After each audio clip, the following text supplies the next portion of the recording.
शहर मध्यमधील महाविकास आघाडीचे उमेदवार चेतन नरोटे यांच्या प्रचारार्थ सेटलमेंट फ्री कॉलनी येथे कॉर्नर सभा झाली। भाजपने मोदी सरकारच्या काळात सर्वसामान्यांचे जगणे मुश्किल केले आहे। भटक्या विमुक्त गोरगरिबांचा आवाज काँग्रेसच आहे, अशी प्रतिक्रिया खासदार प्रणिती शिंदे यांनी दिली आहे। चेतन नरोटे यांच्या प्रचारार्थ सेटलमेंट फ्री कॉलनी नंबर 1 जुना वांगी रोड येथे सायंकाळी कॉर्नर सभा झाली। त्यावेळी प्रणिती शिंदे बोलत होत्या। यावेळी काँग्रेस भटक्या विमुक्त जाती जमातीचे अध्यक्ष युवराज जाधव, नारायण जाधव, माजी नगरसेविका अश्विनी जाधव, चंद्रकांत जाधव, बप्पा जाधव आदी मान्यवर उपस्थित होते। त्या दिवशी त्यांचा लग्नाचा वाढदिवस होता। राजीव गांधी मद्रासमध्ये प्रचार करत होते आणि त्यांना फोन आला सोनिया गांधींचा। तर त्यांनी विचारलं प्लेन लँडिंग झालं का?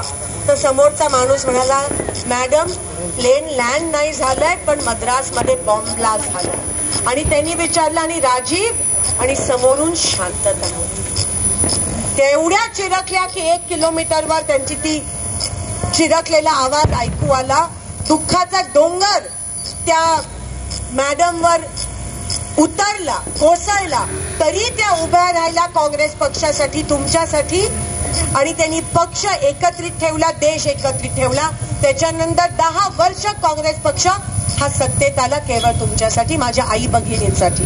आज काँग्रेस पक्षाने 50% आरक्षण महिलांना दिलं, त्यामुळे अश्विनी नगरसेविका होऊ शकली। आणि अश्विनीच नाही, अनेक महिला नगरसेविका 50% आरक्षणामुळे होऊ शकल्या। आज अन्नधान्य सुरक्षा योजना सोनिया गांधींमुळे आपल्याला मिळाली। म्हणजे रेशन दुकानात पिवळं आणि केसरी कार्ड धारकांना धान्य मिळत होतं, पण काय केलंय मोदी आणि बीजेपी आल्यापासून? आपल्याला मिळणारं धान्य बंद केलं। आता संजय गांधीचा पगार पण मिळत नाही। हे अवदसा आल्यासारखंच बघाले तुम्हाला आपल्या देशात। पाणी बंद झालं बीजेपी आल्यापासून। महागाई वाढली, सिलेंडरचे दाम वाढले। आणि म्हणून काँग्रेस आता आणणं गरजेचं आहे, कारण का गोरगरिबांचा आवाज काँग्रेस पक्ष आहे, भटक्या विमुक्तांचा आवाज काँग्रेस पक्ष आहे। काँग्रेस आली की प्रत्येक महिनेला 3000 रुपये या ठिकाणी मिळणार आहेत महालक्ष्मी योजनेच्या माध्यमातून। प्रत्येक बेरोजगार युवकाला 4000 रुपये घर बसल्या दर महिन्याला तुम्हाला मिळणार आहेत। आमची काँग्रेसची आपली गॅरंटी कार्ड वाचा। आणि हे आम्ही कर्नाटक आणि तेलंगणामध्ये करून दाखवलं। तिकडे आता सध्या महिलांना 3-3 हजार रुपये मिळतात आणि युवकांना 4-4 हजार।